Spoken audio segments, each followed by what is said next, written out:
Bonjour à tous, bienvenue à ce webinaire qui aura pour sujet l'implémentation de la CSRD et surtout les premiers retours d'expérience d'entreprise. Nous avons comme invité Arnaud Herman qui est cofondateur d'Ecolearn. Donc, j'ai vu que certains étaient alumni Ecolearn, je pense que vous devez très bien le connaître. On a également Elsa Boniface qui est cofondatrice d'Ici et Demain et qui également nous a aidé à réaliser notre formation sur la CSRD, donc apprendre à la mettre en œuvre. Et on a aussi Olga Partina, qui est responsable performance RSE à Albioma. Donc voilà, je vais vous laisser peut-être chacun vous présenter en 1 ou 2 minutes, comme ça, histoire que nos participants vous découvrent ou vous redécouvrent. Très bien. Étant à gauche, je vais commencer, même si c'est très impoli vis-à-vis de mes co-intervenantes. Je serai très bref. Donc, Arnaud Herman, effectivement, je suis l'un des fondateurs d'Ecolearn. Je suis accessoirement aussi la personne qui anime les masterclass que nous proposons. Et donc, je reconnais quelques-uns d'entre vous qui suivez l'une des masterclass. Et pour ma part, donc, depuis 4 ans en charge de diriger Ecolearn. Et avant, j'avais opéré en entreprise à la direction développement durable de Accor qui avait mis en place la DPEF, qui mettra la CSRD, mais je n'ai pas eu l'occasion du coup de découvrir ce magnifique texte de l'intérieur dans l'entreprise. Pour ma part, je suis Elsa Boniface, donc je suis l'associée cofondatrice avec Pauline Rouleau de l'agence Ici et Demain, qui est une agence spécialisée dans l'accompagnement des entreprises dans leur démarche, stratégie RSE et leur reporting communication RSE. Euh, je fais ce métier de conseil en RSE auprès des entreprises depuis 2001. Donc, j'ai eu la chance d'accompagner les 4 transformations réglementaires, les 4 évolutions réglementaires qui ont eu lieu depuis l'entrée en vigueur de la loi sur les nouvelles régulations économiques. Et donc la CSRD, c'est vraiment le point d'orgue. Euh, j'ai pas le plaisir de le faire de l'intérieur, mais j'accompagne donc les entreprises à prendre en main ce référentiel, ce nouveau référentiel réglementaire, de 2 manières. Donc, tout simplement en les accompagnant et puis en animant cette formation dont parlait Mao, qui est une formation qui accompagne la mise en œuvre de la CSRD. Aujourd'hui, on voulait vraiment vous partager des témoignages et des retours d'expérience. Et donc, j'ai demandé à Olga Partina de se joindre à nous pour nous partager son expérience, ce qu'elle va faire pendant le webinaire. Et Olga, je t'en prie, présente-toi. Merci Elsa. Donc, je m'appelle Olga Partina. Merci Ecolearn et Ici et Demain pour cette invitation. Donc, je serais ravie de partager mon expérience en matière de notre démarche d'analyse de double matérialité. Donc, je suis responsable de performance RSE chez Albioma, qui est producteur indépendant d'énergie renouvelable, qui est un acteur français, mais aussi représenté au niveau international. Donc, mon background, c'est plutôt conseil RSE. Mais là, maintenant, je suis côté industriel, donc quelqu'un qui doit implémenter CSRD. Merci Olga. On démarre avec le programme. Très très rapidement, je vais recontextualiser la CSRD. Aussi, assez rapidement, vous présenter un peu ce que peut être un grand déroulé dans les phases, enfin, avec un point de vue très vue d'avion, les grandes phases de mise en œuvre de la CSRD. Et puis ensuite, on fera 2 focus pour partager les retours d'expérience. Un focus sur l'analyse de double matérialité et un focus sur l'analyse des écarts, que certains appellent aussi gap analysis ou readiness assessment en bon français. Ça sera l'opportunité de répondre aussi à vos questions, certainement de manière plus concrète et opérationnelle. Allons-y. Alors, juste une slide de recontextualisation. Je pense que les personnes qui se sont inscrites connaissent la CSRD. Donc, la CSRD, c'est la nouvelle directive qui entrera en vigueur en janvier 2023 avec des normes ESRS, 12 normes qu'on appelle ESRS qui sont parues dans leur forme définitive au 31 juillet 2023. 12 normes qui ont vocation à couvrir toutes les thématiques en lien avec la RSE, enfin, pratiquement toutes les thématiques, puisque d'autres normes sectorielles sont attendues. Et peut-être que et l'EFRAG, qui est l'organisme qui produit ces normes, ne s'interdit pas de compléter avec d'autres sujets. Tu peux passer à la slide suivante, Mao. Donc 12 normes et un esprit avec lequel la directive a été construite, que je voulais partager avec vous. Donc d'abord un esprit de convergence normative, donc à savoir que cette CSRD, elle, et ces normes donne des lignes directrices sur la manière de présenter des informations E, S et G, et elle le fait en totale cohérence avec les autres lois européennes qui peuvent porter sur tel ou tel sujet, de manière à ce qu'il n'y ait pas de hiatus entre les exigences attendues d'une loi et d'une autre. Donc, une convergence normative, un esprit de comparabilité. Donc, l'idée, c'est vraiment de normer la manière dont on publie des informations pour que tout le monde, toutes les entreprises publient la même information à propos d'un sujet, de manière à pouvoir comparer les données. Et cette comparabilité sera d'autant plus grande qu'il y a aussi une dimension de tagging qui va être introduite, à savoir l'ajout d'une méta-information à propos d'une information qui permettra à des robots de constituer des bases de données de comparaison des informations. C'est déjà le cas, les informations financières sont déjà taguées, ce qui permet de dire que quand on présente une donnée de chiffre d'affaires, c'est la donnée de chiffre d'affaires sur tel périmètre, sur tel exercice, en telle devise, enfin voilà, et ce qui permet de comparer les informations d'une année sur l'autre pour la même entreprise ou entre plusieurs entreprises. Cette CSRD, son objectif final, c'est d'obliger les entreprises à publier des informations de manière transparente pour en protéger les utilisateurs. Et donc, les utilisateurs de l'information, ce sont les investisseurs. Cette CSRD, elle s'inscrit dans le Green Deal européen, qui a cette vocation de faire de l'Europe le premier continent engagé en matière de neutralité carbone et de durabilité de l'économie. Et donc, un des leviers, c'est donc d'orienter les investissements vers des activités plus durables. Pour orienter les investissements vers des activités plus durables, il faut que les activités émettent des informations qui soient comparables et qui permettent aux investisseurs de faire des choix éclairés. Et enfin, ce référentiel qu'est la CSRD, il se veut exhaustif, c'est-à-dire que vraiment, il couvre tous les sujets et il décrit toutes les natures d'informations à publier à propos des informations, ce qui fait que elle est composée de 86 dispositions relatives aux informations à fournir, alors on appelle ça des disclosure requirements et des exigences de publication en français. Ça représente 1100 points de données, dont un tiers sont des données quantitatives et un tiers des données qualitatives, du texte décrivant un process, une gouvernance, un plan une action. La clé d'entrée de tout ça, il y a deux choses encore. Pour pouvoir définir le périmètre d'un rapport de durabilité qui sera le produit de cette mise en conformité de la CSRD, on demande aux entreprises de faire le travail de double matérialité, d'analyse de la double matérialité, c'est-à-dire analyse quels sont les sujets les plus importants pour elles, sous 2 angles, on va y revenir. Et autre point, c'est que cette norme, elle est exhaustive et elle demande de la transparence au sens où si un sujet est considéré comme important par l'entreprise, alors elle doit reporter dessus et la directive dit comment reporter dessus. Mais la directive n'exige pas que l'entreprise reporte sur tous les points de données. L'idée, c'est de faire ce travail d'analyse en entrée de travaux pour sélectionner les informations qui doivent être présentées dans le rapport de durabilité. Voilà, ce qui va nous permettre de passer au focus, et parler très concrètement de comment on fait tout ça. On peut passer sur les slides d'après, Mao, parce qu'on va faire un focus sur l'analyse de double matérialité. Oui, bien sûr. Alors, je pense que ce qui pourrait aussi être intéressant, c'est d'avoir une mise en contexte aussi plus globale. Je crois qu'Arnaud, tu voulais faire Oui, une pardon de contexte t'interrompre. global. Merci Mao et pardon Elsa. Oui, on a je te propose que, avant que tu rentres dans le cœur du sujet et après avoir introduit l'esprit de la directive et son contenu, je puisse prendre de très petites minutes pour contextualiser, mais plutôt dans les préoccupations telles qu'on les perçoit dans le marché. Chez Ecolor, on a la chance d'être en contact avec beaucoup de cabinets qui se préoccupent de ce texte et qui s'y préparent, mais aussi avec pas mal d'apprenants qui sont en situation de déployer la CSRD.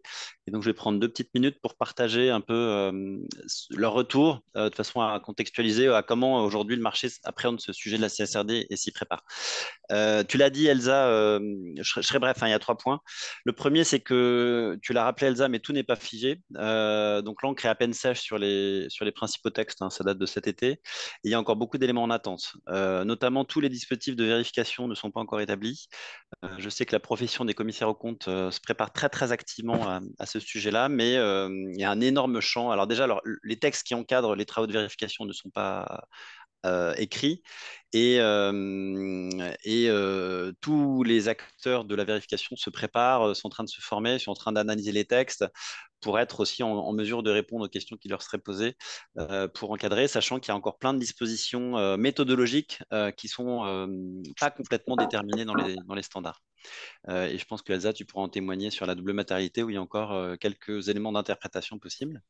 Le deuxième point sur lequel, qui est assez prégnant, c'est que clairement dans les retours qu'on a, notamment des gens qui sont en situation de mettre en place la CSA en entreprise, on distingue très clairement les entreprises qui étaient déjà DPEF des autres entreprises qui partent de zéro, sachant que, Elsa, tu l'as rappelé, mais le champ d'application de la CSRD est beaucoup plus large que la DPEF. Alors, en réalité, ça reste une montagne pour les deux, c'est-à-dire que la CSRD reste assez différente de la DPEF et ça représente quand même un investissement assez lourd pour se mettre à niveau et respecter toutes les exigences de la CSRD. Donc, dans les deux cas, il y a quand même un travail de re-engineering, enfin, ou d'engineering de reporting, de publication qui est important.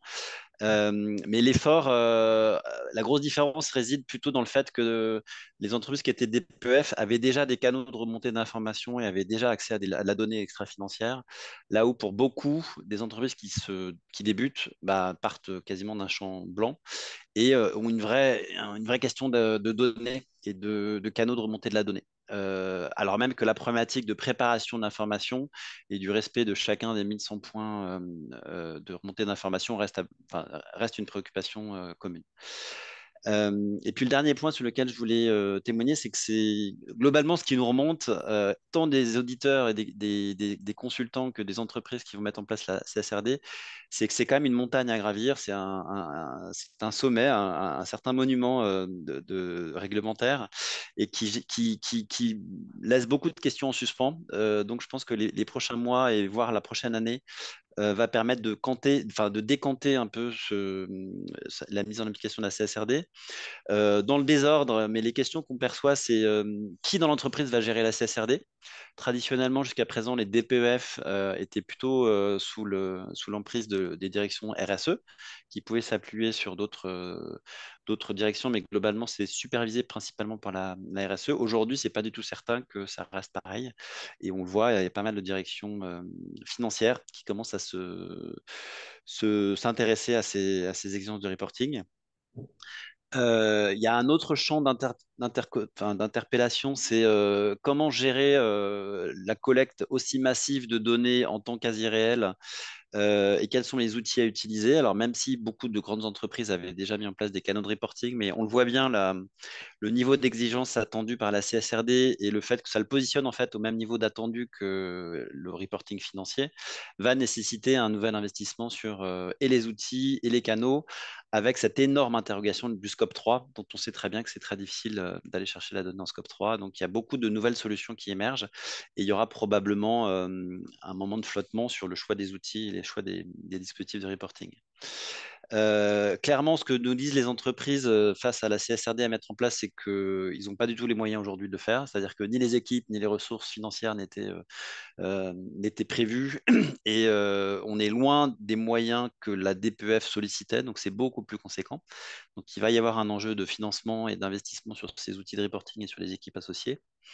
Et puis en toile de fond, et ça me permet de faire une transition avec ton prochain point, Elsa, sur la double matérialité, on perçoit une interrogation sur la CSRD, est-ce que c'est un outil purement opérationnel et de reporting, ou est-ce que c'est aussi un exercice stratégique? Et est-ce que finalement la double matérialité n'est pas une façon de réinterpeller la stratégie RSE d'entreprise et de la repositionner dans une approche business? Donc ça aussi, ça fait partie. On voit, il y a des options qui sont prises par des cabinets de conseil qui peuvent être un peu différents. Les uns privilégiant une approche plus stratégique, les autres une approche plus opérationnelle. Donc ça pourra faire partie des interpellations. Et ça me permet, Elsa, de te redonner la parole sur cette question de la double maternité.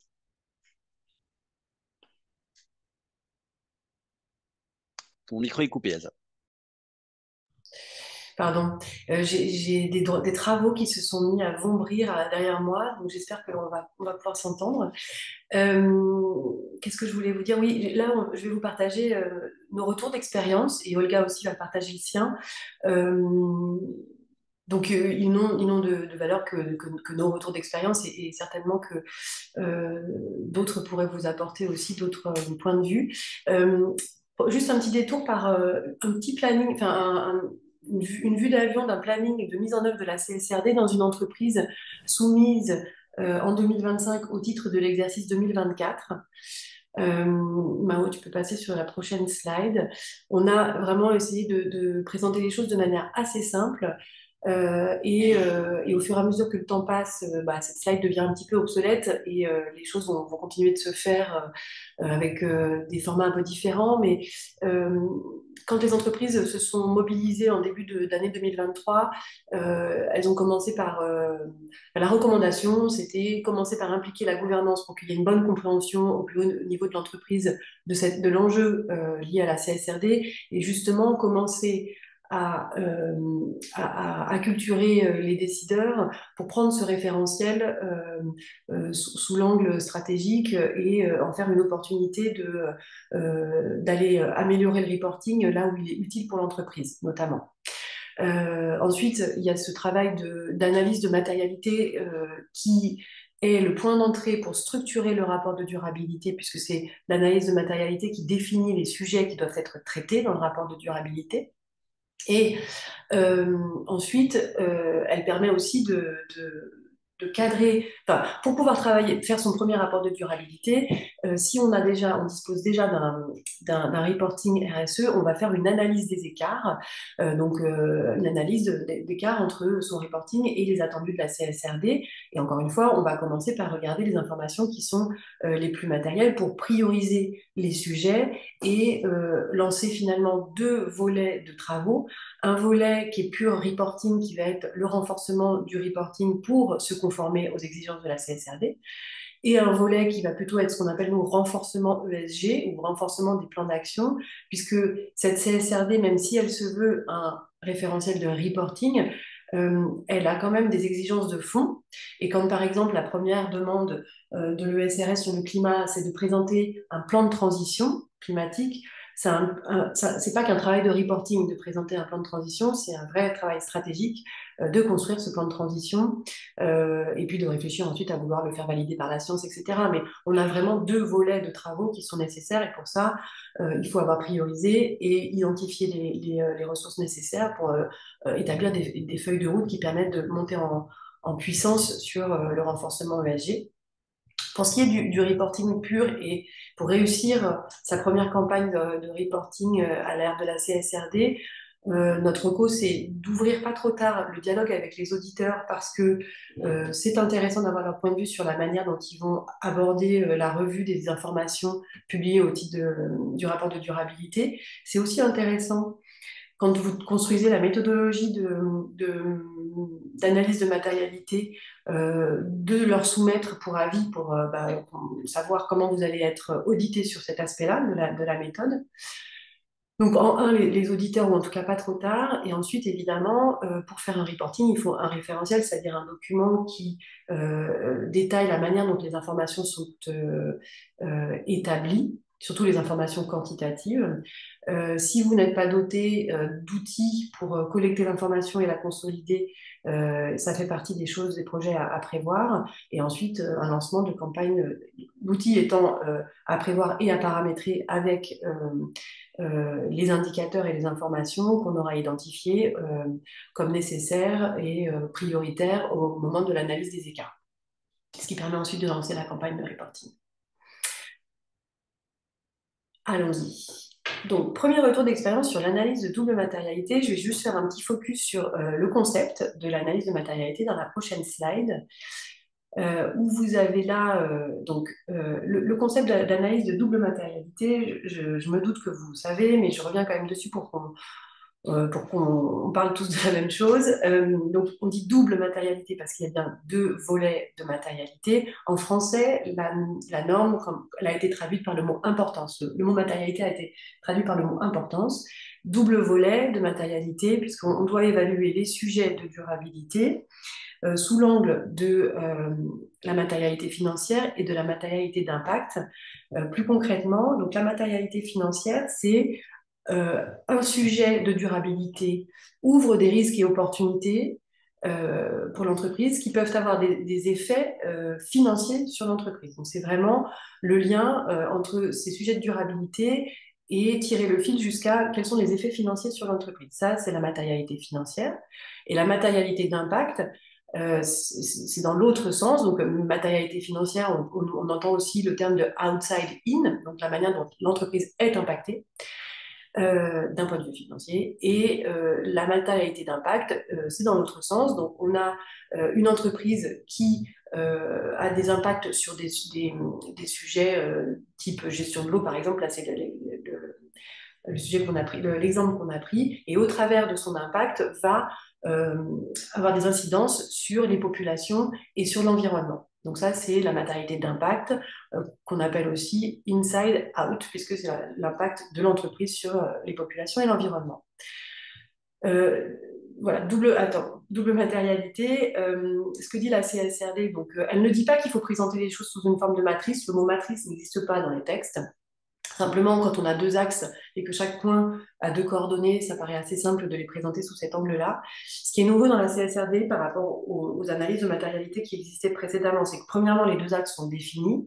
Dans les matérialités précédentes, on pouvait avoir un axe, c'était l'importance pour l'entreprise et l'importance pour les parties prenantes. Et ça pouvait s'interpréter de manière assez diverse d'une entreprise à l'autre, où on pouvait avoir importance pour les parties prenantes internes, importance pour les parties prenantes externes. Pareil, donc pas du tout le même axe, pas de comparabilité entre les entreprises. Enfin, le résultat était souvent comparable ou à peu près, mais en tout cas, la méthode n'était pas la même.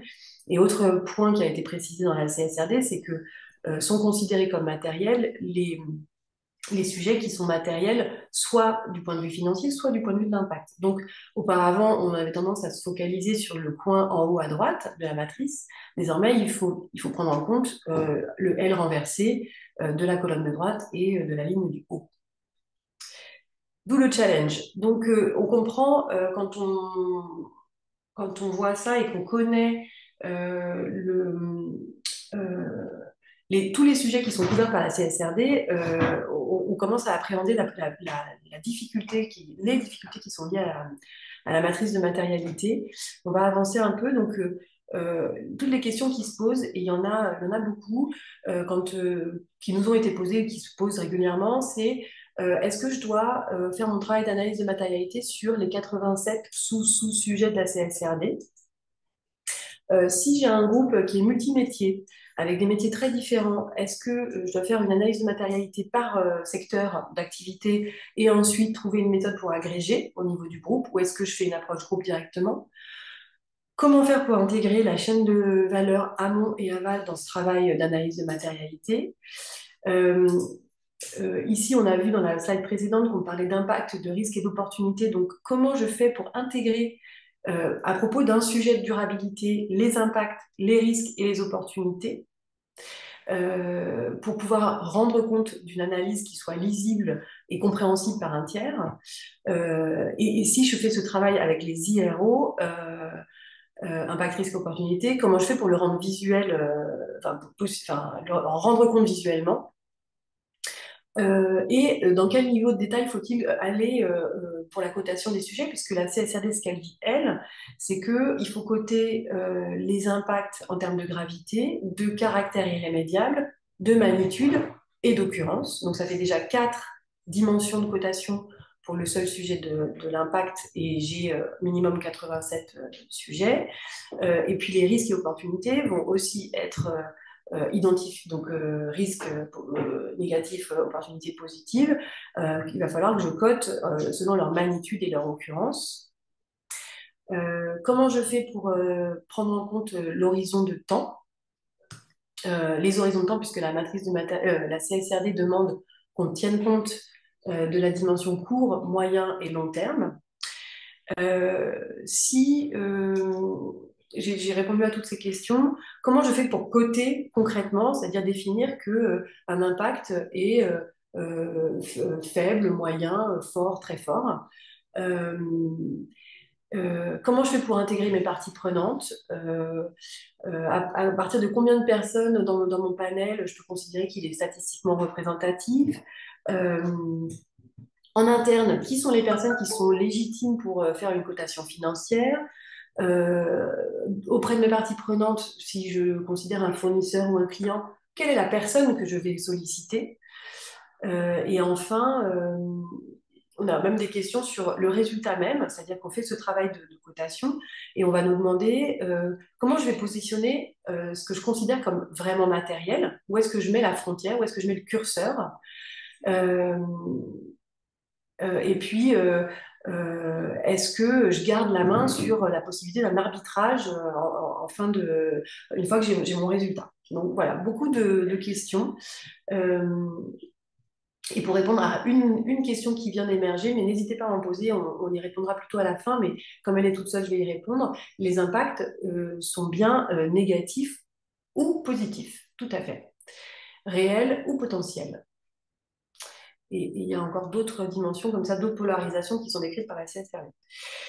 Donc concrètement, comment faire? Nous, ce qu'on apporte comme élément de méthodologie, enfin, comme réponse, c'est de la méthode. Donc il faut travailler l'univers des sujets en amont pour partir de la CSRD, élargir aux sujets spécifiques à l'entreprise, et avec un travail de bibliographie et d'analyse qualitative, resserrer l'univers pour le rendre maniable.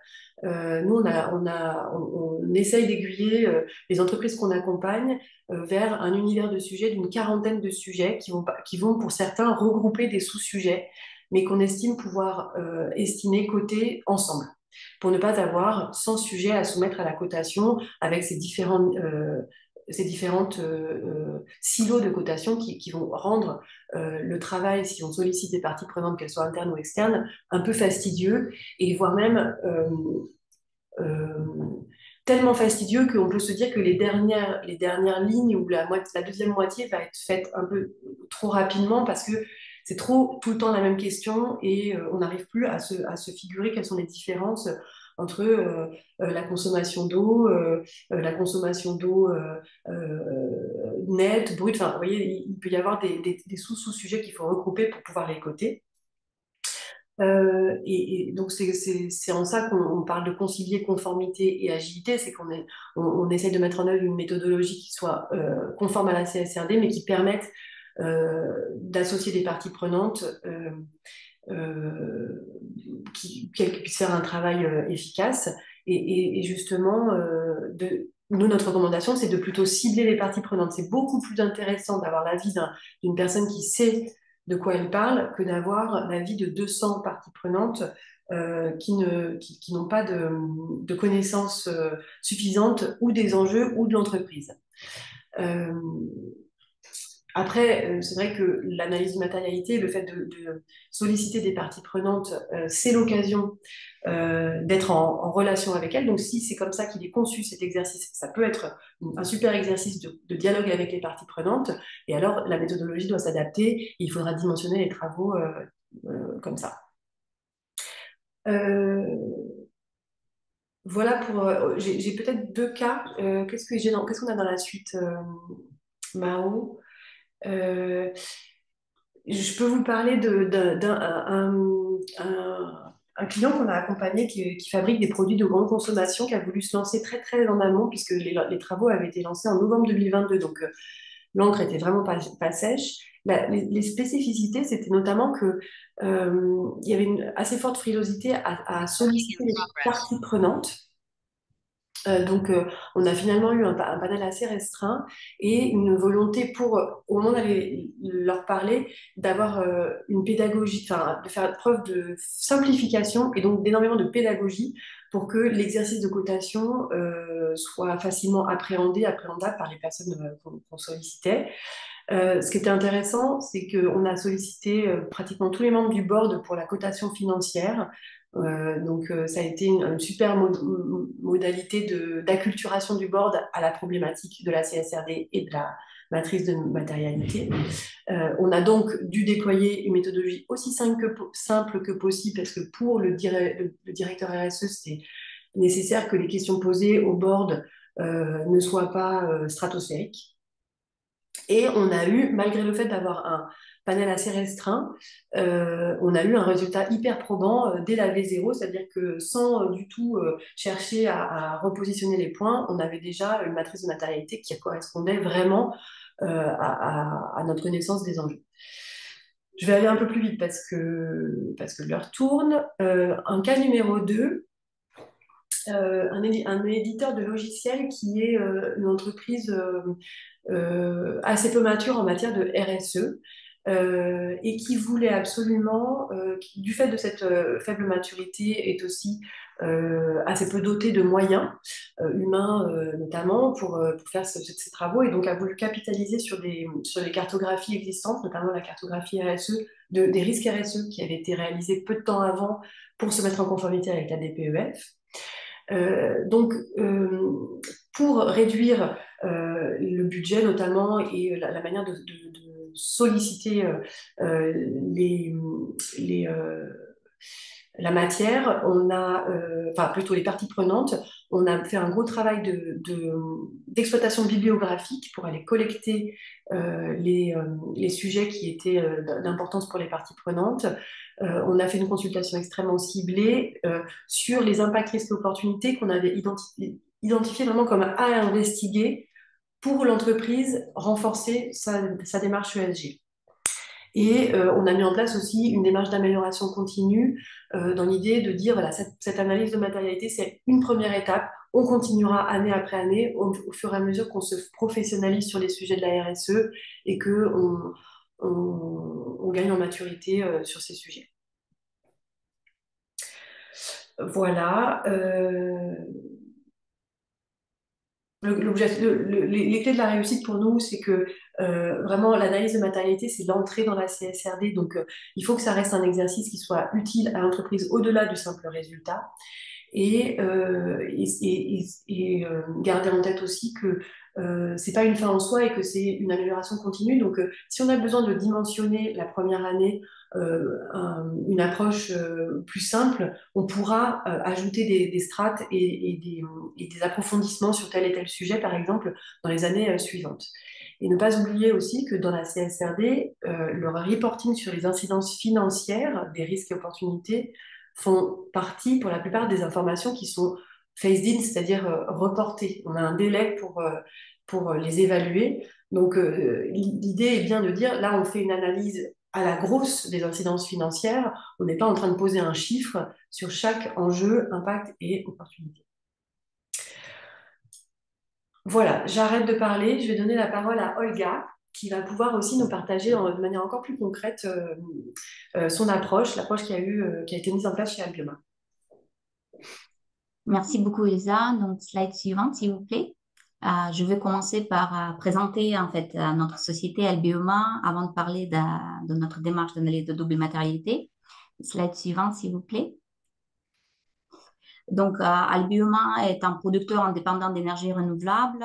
Nous avons 3 métiers. Donc, c'est biomasse thermique, c'est le cœur de métier.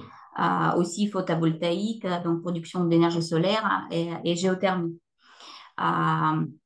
Et pour bien comprendre, donc, nous avons 16 centrales thermiques dans le monde qui brûlent les résidus de canne à sucre qui s'appellent bagasse. Et donc, quand la bagasse n'est pas disponible, on importe en fait d'autres combustibles. Et avant, c'était charbon. Et il y a quelques années, nous avons entrepris des très grands travaux pour faire la conversion de nos centrales et pour en fait passer à 100% d'énergie renouvelable, donc pour remplacer charbon par les biomasses, donc par les granulés de bois, par les pellets. Ça, c'est en fait l'activité centrale d'Albioma. Et donc, de taille, nous ne sommes pas très grands. Donc, nous avons 768 experts et donc chiffre d'affaires à 717 millions d'euros. Mais en fait, au niveau des territoires où on travaille, on est assez important. Et sur la slide suivante, donc vous allez voir où nous sommes représentés. Et donc, historiquement, c'est les Drom, donc Réunion, Martinique, Guadeloupe.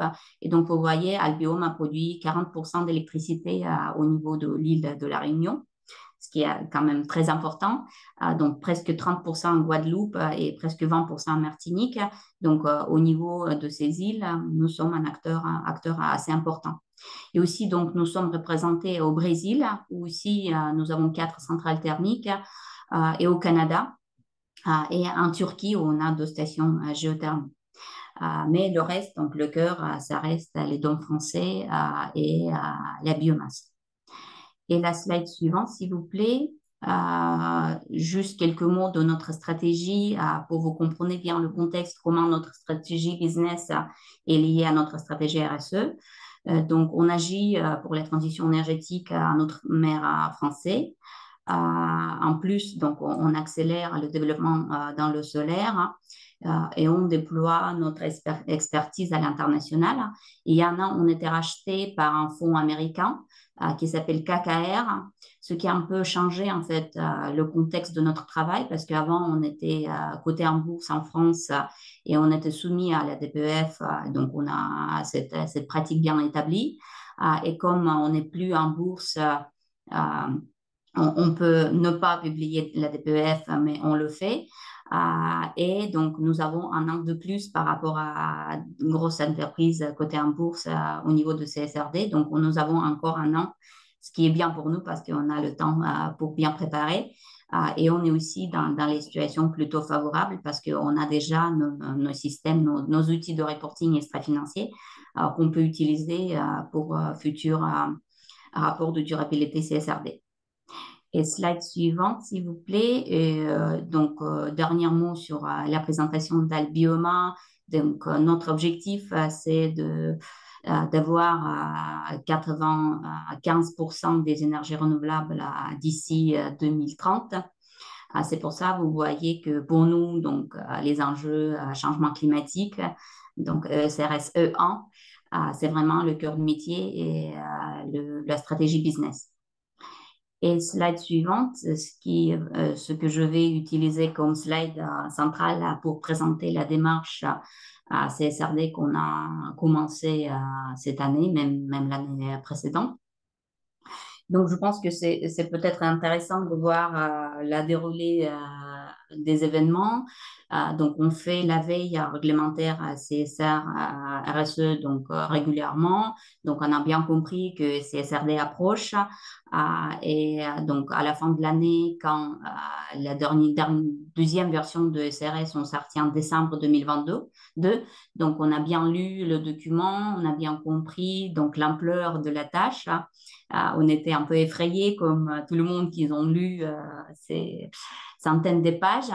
Et donc, nous avons décidé de bien analyser le texte, la directive et les normes et présenter. Donc, nous avons préparé une présentation à notre président, un CEO, en janvier 2023 pour en fait expliquer ce qui va se passer après et pour avoir la validation pour les étapes prochaines de ce projet de préparation à la CSRD. Et donc, pendant cette réunion avec notre président, on a bien expliqué à partir de quand nous sommes soumis. On a estimé les coûts. On a fait première analyse, gap analysis pour comprendre. Donc, on a pris par exemple climate change et biodiversité on a pensé que ça pourra être deux questions qui seront matérielles pour nous. Donc, on a fait première analyse pour comprendre où on en est, pour faire les états des lieux, pour comprendre s'il y a beaucoup de travail à faire. Donc, on a compris qu'il y a, au niveau de climate change, comme vous avez vu, c'est le cœur de notre stratégie. Donc, on a déjà pas mal de choses sur place. Mais en matière de biodiversité, on n'est pas assez mature, ce qu'on a compris. Donc, on a bien expliqué le concept de double matérialité et expliqué quelle est la différence entre l'approche risque de la DPEF et cette nouvelle approche double matérialité. Et on a accordé donc le calendrier, le plan d'action, comment on va aborder ce sujet. Donc, c'était première étape de sensibilisation de notre COMEX. C'était pas facile. Et bien sûr que notre président n'était pas très positif parce que selon lui, les objectifs parfois ne peuvent pas peut-être être atteints avec le cadre proposé. Mais on voit que la réglementation est changée. Donc là, on a déjà la dernière version de SRS qui a quand même bougé, côté plus alléger le travail des entreprises. Ce qui est ici très important, c'est en fait, nous avons notre feuille de route RSE. Et aujourd'hui, donc l'année 2023, ces dernières années de notre feuille de route précédente, qui durait pendant 5 ans. Et comme ça, donc, nous avons décidé de utiliser cette démarche d'analyse de double matérialité pour faire aussi les travaux d'élaboration de nouvelles feuilles de route RSE pour que, en fait, les sujets matériels qu'on a à la fin de cette analyse, on les retrouve bien dans la feuille de route parce que après, donc, il y aura des feuilles de route, les plans d'action, les actions, les KPI, donc tout le travail demandé par CSRD. Donc, on a essayé de coupler ces deux processus, ce qui n'était pas toujours très facile. Le travail continue, mais on essaye bien rapprocher ces deux projets. En avril, c'était le moment de clôture, donc réunion de clôture avec nos OTI, et on a utilisé cette réunion aussi pour parler de double matérialité, pour voir l'approche, l'avis de notre OTI sur ces sujets, pour montrer ce qu'on planifie et avoir donc un accord préalable qu'il valide aussi notre approche, ce qui est aussi important. Comme Elsa a évoqué sur la slide, donc comment commencer le dialogue avec les auditeurs. Et donc, en mai 2023, on a fait une analyse de marché, donc on a regardé qui peut nous accompagner dans la démarche d'analyse de double matérialité. Donc, on a regardé les résultats. Pourquoi donc on a décidé d'être accompagné parce que d'un point de vue, donc nous ne sommes pas experts et personne en fait était expert en double matérialité. C'est pour ça c'était important d'avoir un partenaire avec qui on pouvait discuter des sujets. Il y a nombreux sujets qui sont un peu flous et compliqués à comprendre sur CSRD, donc d'avoir un partenaire. Et deuxième, vous le savez que en fait, ensuite, donc, notre démarche d'analyse de double matérialité sera auditée. Et comme ça, pour nous, c'est aussi de diminuer, de maîtriser les risques, qu'on a fait des erreurs méthodologiques, que notre approche ne correspond pas à la norme, aux normes. Donc, pour nous, le travail méthodologique et d'écriture bien des procédures établies, c'est important après pour avoir la validation de nos ETI. Nous avons choisi Ici et Demain comme entreprise qui nous accompagne dans cette démarche. parce que la proposition nous a semblé plus pratique, en fait, moins stratosphérique et vraiment adaptée à notre taille et à nos spécificités de travail dans les DOM, de travail avec les sujets très spécifiques comme biomasse durable, déforestation. Donc, c'est pour ça, pour nous, c'était important que la proposition vraiment prenne en compte ces spécificités. Et donc, je dois dire que nous sommes très satisfaites de cette collaboration. Et là, maintenant, on est à la fin de notre projet. Donc, moi, je peux dire que c'était un succès, surtout pour notre vue de l'impact. Après, donc là, vous voyez en fait les étapes de ce travail déjà avec ici et demain sur le slide. Donc, on a commencé en fait par la définition des sujets. Donc, vous le savez que dans ESRS 1, dans les annexes, il y a la liste des sujets et des sous-sujets et des sous-sous-sujets qui doivent être analysés pour avoir qui doivent être analysés sous double matérialité. Et donc, on a pris cette liste, on a raccourci. Donc, par exemple, en chambre, on a décidé que les questions qui concernent customer relations, donc on a décidé que c'est pas matériel du tout pour nous parce qu'on a un seul client, c'est EDF.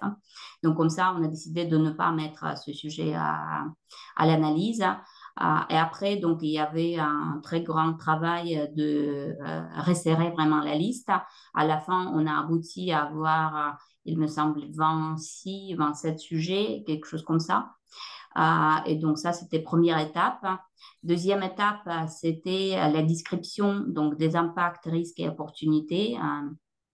Et là, en fait, la difficulté était d'utiliser ce qui existe déjà chez Albioma parce que nous avons une cartographie ESG assez détaillée avec les risques opportunités, surtout parce qu'on a utilisé donc, cette cartographie pour notre approche, pour notre DPEF.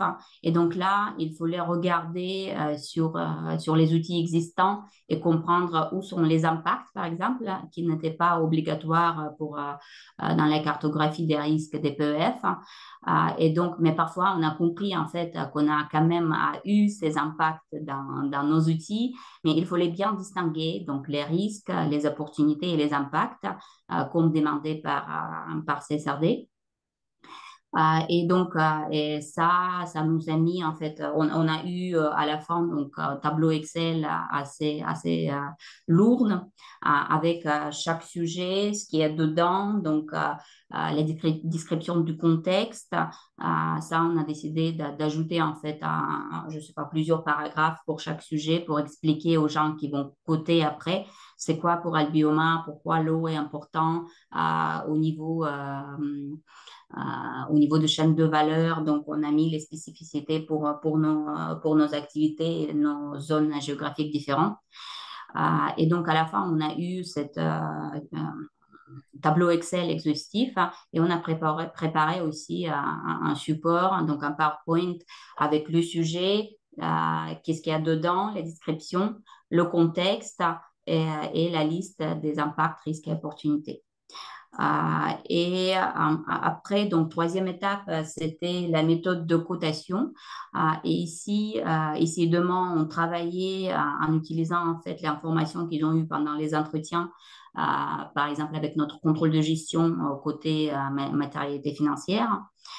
Et là, c'était un travail assez compliqué parce que, comme Elsa a dit, il fallait prendre en compte plusieurs niveaux d'analyse.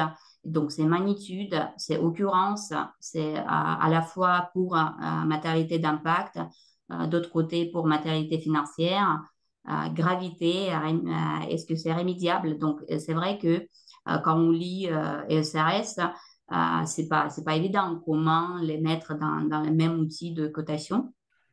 Donc, on a essayé de rassembler tous ces points dans le même outil. Et quatrième étape, c'est les entretiens et les ateliers. Là, plus tard, je vais avoir un slide pour présenter comment ça s'est passé. Mais en général, donc, il y avait 3 ateliers avec atelier RH, atelier environnement et atelier chaîne de valeur. Donc, à peu près 10 personnes pour 2 premiers ateliers et 5 personnes pour la chaîne de valeur. Ensuite, donc dernière étape, c'était une réunion d'arbitrage avec notre contrôle de gestion pour bien comparer en fait les effets financiers pour que en fait les sujets des ateliers différents peuvent être cotés de même manière et soient comparables. Et dernier atelier, atelier COMEX, où c'était plutôt validation, mais quand même, on a demandé les membres de COMEX de coter 5 sujets pour qu'ils rentrent vraiment dans l'exercice, parce qu'en fait, quand les gens commencent à coter eux-mêmes, c'est vraiment, ça aide à les sensibiliser, de les impliquer, d'expliquer un peu comment ça marche. Donc, on trouve que c'est très important d'impliquer les membres de COMEX, donc de la direction, à ce travail. Les slides suivantes, donc je vais vous montrer quelques outils. Donc là, vous voyez notre grand tableau Excel, donc par zone géographique, par métier, avec les descriptions des risques, impact et opportunités. Là, c'est la présentation qu'on a envoyée à nos participants des ateliers. À droite, slide suivante, c'est en fait notre outil, donc guide de cotation qu'on a utilisé pendant les ateliers. Et en bas, là où il y a beaucoup de rouge, ce sont en fait le fichier de cotation. C'est un Google Sheet que en fait les participants d'atelier peuvent remplir pendant l'atelier. Donc, et la méthode qui a été proposée par ici demain, c'est la méthode de consensus. Donc, en discutant, c'était important que tout le monde, tous les participants soient d'accord avec la note sur matérialité financière, sur matérialité d'impact. J'étais étonnée. Moi, je pensais qu'on ne va jamais réussir à avoir un consensus, mais c'est vrai qu'à la fin, c'était possible. Et pour les questions où ce n'était pas clair, à la fin, on a montré en fait la matrice finale et on a montré avec les flèches où ce sujet peut être bougé par rapport aux autres. Et ça a permis aux participants en fait de prendre les décisions finales. Et le slide suivant, s'il vous plaît. Donc ça, on voit donc combien d'entretiens, combien d'ateliers ont été menés et donc l'atelier validation par COMEX à la fin, donc 8 participants. Et slide suivant, dernier, c'est notre matrice. Donc, on a 26 sujets, je pense, et donc ils sont tous sur cette matrice. Et donc, les sujets matériels, c'est bleu foncé, donc qui seront après analysés pour gap analysis pour comprendre où on est et pour comprendre quelle est la feuille de route après pour bien préparer le reporting CSRD. C'est tout. J'ai aussi petite partie sur les difficultés rencontrées, mais Elsa, tu me dis si on a le temps ou il vaut mieux passer aux questions. Pardon. Effectivement, on est arrivé à l'heure officielle presque de fin du webinaire, mais on peut continuer bien sûr. Donc, on a à cœur de répondre à vos questions si vous en avez, et on a un autre sujet à vous partager qui est celui de l'analyse des écarts. Et évidemment, on aimerait bien entendre les difficultés qu'Olga a rencontrées pendant l'analyse de matérialité. Je pense que c'est intéressant que tu puisses nous partager ça. Ok, donc je vais essayer d'être court, d'en parler brièvement. Donc, première question qu'on a eue, en fait, comment impliquer les parties prenantes externes. En lisant ECRS, c'était pas clair parce que c'est écrit, il faut faire l'analyse en utilisant le dialogue avec les parties prenantes. Donc, il n'y a pas de règle exacte. Donc, nous avons décidé de, première étape, analyser les rapports externes sur nos sujets sensibles comme biomasse durable, comme les chaînes de valeur dans le solaire, par exemple. Mais après, pendant la mise à jour de notre outil de double matérialité, on pense en fait inviter et faire des entretiens ciblés sur certains sujets ou sur certaines zones géographiques, par exemple la Turquie, qui sont très sensibles pour nous. Donc, c'était ça l'approche choisie. Aussi, donc, les difficultés de regroupement des sujets parce comme il y a beaucoup de centaines de sujets, Donc, le regroupement, c'était pas facile au niveau, donc parfois c'est hétérogène. Et ça, on n'a pas vraiment compris donc comment résoudre ce problème. Donc parfois, c'est vrai que, par exemple, dans la condition de travail, dans le sujet conditions de travail, on peut trouver les sujets comme les heures de travail et en même temps avec la balance entre vie pro et vie personnelle. Donc, ce qui n'est pas toujours comparable. On a quand même fait cet exercice, mais pour moi, ça reste ouvert. Peut-être dans le futur, il faudra distinguer un petit peu les sujets avec la granularité, pas avoir 26 sujets, mais peut-être plus. Donc, c'est ça que je vois aussi dans mes tâches de la mise à jour de notre outil. Subjectivité, quand on cote, aussi une autre difficulté, ce qui aussi gênait beaucoup les membres de COMEX.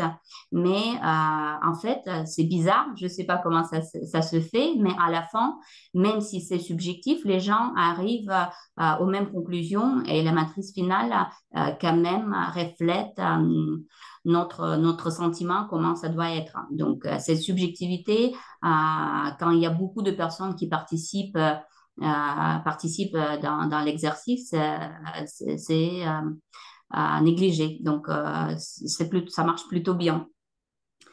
Donc, ça, j'ai déjà évoqué. Donc, comment embarquer les gens. Donc, je pense que le moyen le plus facile, c'est de leur demander à côté. Ça vraiment montre l'exercice à personne et ça aide après à avoir vraiment un niveau de sensibilisation à cet exercice. Qu'est-ce qu'il y a d'autre? L'audit, donc ça reste, comme Arnaud a évoqué, comme on n'a pas encore les règles d'audit, donc comment ça va être audité? Pour nous, ça reste un peu la zone grise, parce que donc on a déjà fait notre analyse de double matérialité, mais après, par exemple, quand les règles vont sortir et les OTI vont nous dire est-ce que vous devez prendre que la zone bleu foncé ou bleu clair aussi, ça, on ne sait pas. Donc, il n'y a pas de réponse sur beaucoup de sujets au niveau des travaux de vérification. Et ça reste risque pour nous. Et donc, on attend ces règles. Et dès qu'il sort, on va organiser donc une réunion avec notre OTI pour voir comment adapter ce qu'on a fait avec les exigences de notre auditeur. Merci beaucoup, Olga, pour tout ce partage. Ce que je vous propose, c'est qu'on se donne collectivement 12h45 comme fin de partage d'expérience pour que vous soyez tous au clair sur votre agenda. Donc, on va parler maintenant de l'analyse des écarts en termes de besoins. Donc, les personnes de quoi a besoin le chargé de reporting quand il fait son analyse des écarts? Lui, ce qu'il veut, c'est établir ces deux feuilles de route. Donc, je veux pouvoir faire un reporting conforme à la CSRD et pour ça, il faut peut-être que je travaille sur le fond à renforcer ma démarche ESG.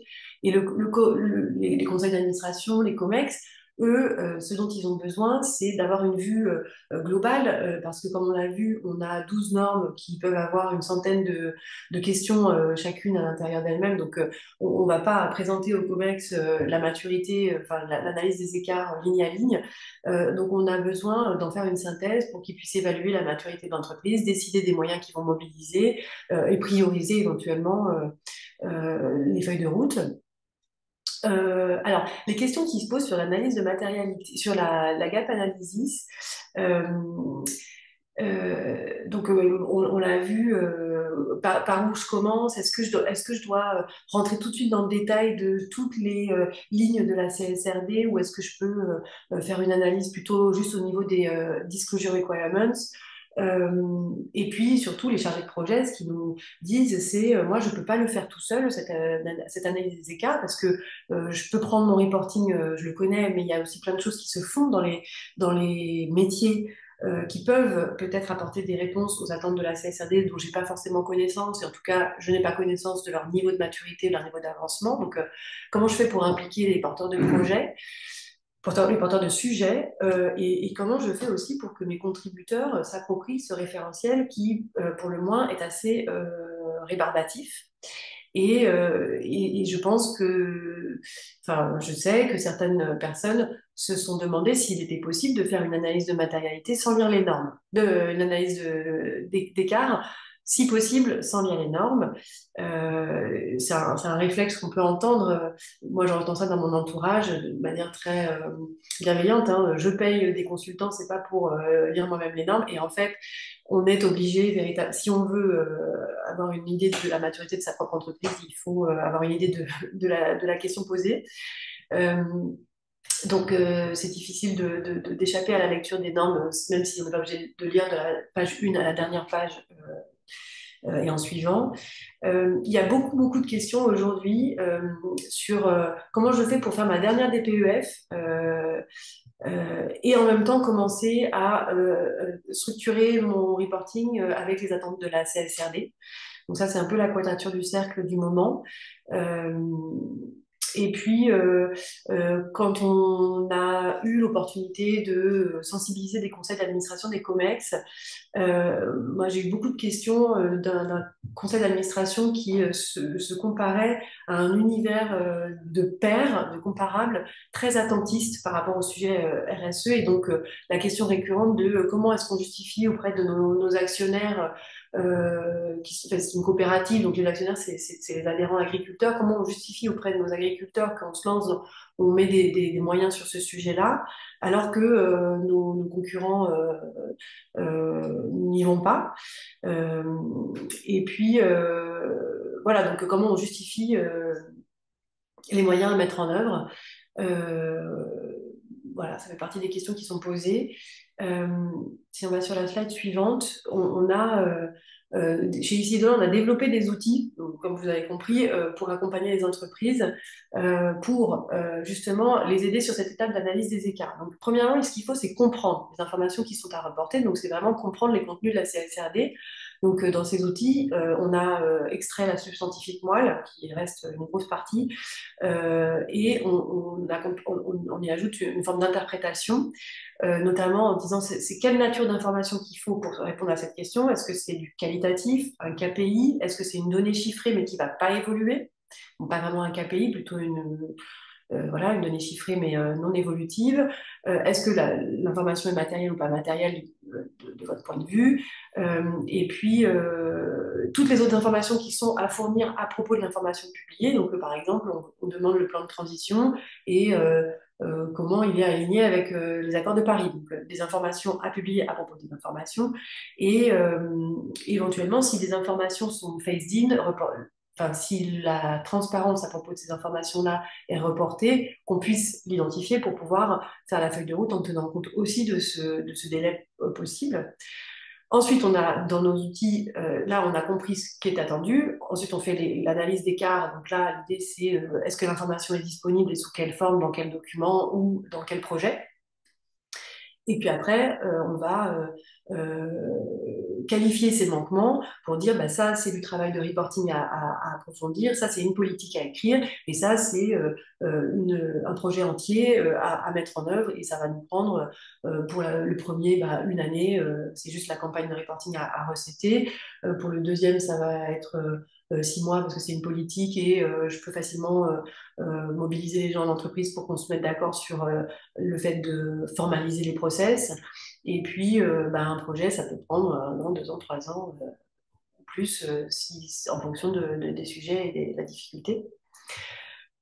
Voilà, donc on a accompagné des entreprises, si tu vas sur la slide d'après Mao, on a accompagné des entreprises avec des cas de figure très différents, où on a l'entreprise déjà soumise à la NFRD, donc comme disait Arnaud en démarrage, celle qui a déjà une DPEF et qui veut faire une gap analyse exhaustive et qui veut déléguer à ses porteurs de projets et donc a besoin, donc ça c'est le chargé de reporting qui veut déléguer, il veut pas faire les 12 ESRS, mais il veut que les porteurs des sujets, donc le porteur du sujet climat, s'emparent de l'ESRS E1. Et donc lui, ce qu'il a besoin, c'est qu'on accompagne les contributeurs à la prise en main de la CSRD. Et une approche possible, ça peut être de commencer par les indicateurs, parce que les indicateurs, c'est des listes, que ce soit la CSRD ou du côté de l'entreprise, on a des listes et on peut essayer de les faire matcher, ça permet de se mettre un peu en jambes. On accompagne une entreprise aussi donc, qui a passé le seuil de la DPEF cette année et qui a en ligne de mire très très proche la CSRD et qui se trouve avoir des pairs assez attentistes. Donc là, on leur a dit vraiment il faut prioriser sur les sujets à enjeu pour vous et qui parlent à vos adhérents, à vos actionnaires. Et on fera monter en maturité en élargissant les sujets avec le temps. Et puis, et alors, je voulais juste rappeler qu'on est aussi sollicité, bien sûr, par des entreprises qui sont assez immatures en matière de RSE, qui n'ont pas de reporting RSE, et qui nous disent, bah, la gap analysis, elle va être rapide. Moi, j'ai toujours un bémol, c'est que oui, du côté de l'entreprise, on ne va pas avoir de cases à remplir, mais si vous voulez connaître le référentiel, connaître la question qui est posée, il va falloir s'acculturer, prendre le temps, et donc nous, on peut vous accompagner avec des ateliers pour voilà, mais sinon, ce qu'il faut, c'est lire la norme.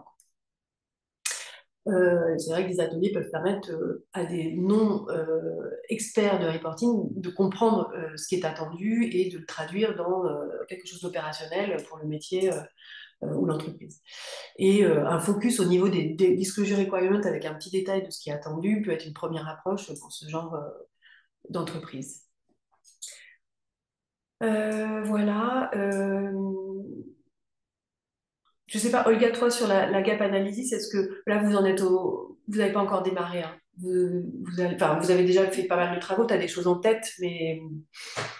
On essaie de comprendre comment faire. Donc là, on a notre matrice, on comprend la liste des sujets matériels. Et donc là, c'est vraiment comprendre comment s'y prendre. Quel outil à utiliser? Est-ce que c'est sous Excel ou il y a beaucoup d'outils sur le marché qui apparaissent? Donc peut-être il faut avoir un nouveau outil. Donc c'est question ouverte en ce moment, donc, très chaud. Ouais, je comprends. Voilà, donc on a essayé de vous partager des retours d'expérience qui vous permettent de positionner, de trouver des réponses aux questions que vous vous posez dans ces deux exercices qui sont très particuliers. C'est un peu le parti pris qu'on a aussi dans cette formation dont je parlais, qui s'appelle Mettre en œuvre la CSRD. Donc, peut-être Arnaud, tu veux en parler, mais l'idée, c'est aussi en 3 jours, aborder un peu tous les sujets cœur de CSRD et connexes. Donc, quand on est sur des sujets connexes, c'est plus pour s'acculturer, mais vraiment, quand on est sur le cœur de la CSRD, l'idée, c'est de rentrer dans le concret, de mettre les mains dans le cambouis. Qu'est-ce que je peux utiliser comme expression Olga qui me faisait remarquer que les Français sont plein d'expressions. Euh, voilà, l'idée, c'est vraiment d'être dans le concret, de faire des exercices, d'avoir des retours d'expérience et de partager autant que possible les choix qui sont faits par les uns et les autres avec des raisons en général de ces choix. Et d'ailleurs, ça me fait penser que c'est aussi le sujet d'un podcast qu'on va lancer qui s'appelle CSRD Stories, où on va à la rencontre des directeurs RSE et on leur demande de nous parler de leur démarche RSE, de leur démarche CSRD, pour justement que l'information circule et que tous ensemble, face à cette montagne, on fasse une belle cordée, si on peut parler comme ça. L'image, Elsa. Je vais prendre vraiment 1 minute pour vous parler de cette formation, mais Elsa a dit le principal. Donc, plutôt pour les aspects pratiques qui ne figurent pas à l'écran, mais donc c'est une formation de 3 jours qui est partie sur 2 semaines. La prochaine session en présentiel, hein, c'est une masterclass présentielle à Paris. Prochaine session aura lieu le 23 à 24 novembre, le 1er décembre. Sachant que vous avez l'opportunité d'en suivre d'autres, sachant qu'on a calé des dates mi-mars et ensuite en juin, tous les trimestres à peu près. Et le programme des 3 jours, Elsa l'a déjà présenté, mais l'idée c'est vraiment de rentrer dans le concret, sachant qu'Elsa anime en fil rouge toute formation, mais on peut avoir des intervenants autres. Deloitte vient faire un point sur la vérification, VP White vient parler des outils et des processus de reporting. On a aussi des indices, etc., etc. Donc l'essentiel, c'est l'objectif étant de compléter votre compréhension de la norme et surtout de vous projeter sur sa mise en œuvre opérationnelle dans vos entreprises respectives ou en tant que consultant sur ces questions-là. Est-ce que tu veux ajouter quelque chose, Elsa? Ou alors on vous laisse maintenant. Alors je sais qu'on a tiré le timing, mais si vous avez une dernière question à poser à Olga ou à Elsa, n'hésitez pas, euh, sachant qu'elles restent évidemment à votre disposition si vous souhaitez les contacter plus tard. Alors, manifestement, non. Donc il nous reste à vous remercier. Je ne sais pas si Olga, Elsa voulait dire un petit mot de la fin. Juste remercier pour tout le monde. Merci à tout le monde à Écoleur et ici demain pour cette invitation et j'espère donc on a tous besoin de courage pour implémenter CSRD tous ensemble. Très bien. Merci Olga. Alors, je crois qu'Elsa vient d'avoir un problème technique. Elle est en train de me prévenir par SMS. Donc elle vous remercie pour votre attention et on se tient tous ensemble à votre disposition pour la moindre question. Donc ici et demain pour vous accompagner dans la mise en œuvre et avec EcoLearn pour cette formation. Merci infiniment Olga, merci aux équipes Merci. ici et demain, merci Mao. Ouais. Merci pour votre attention, pardon pour le léger retard et puis à une prochaine fois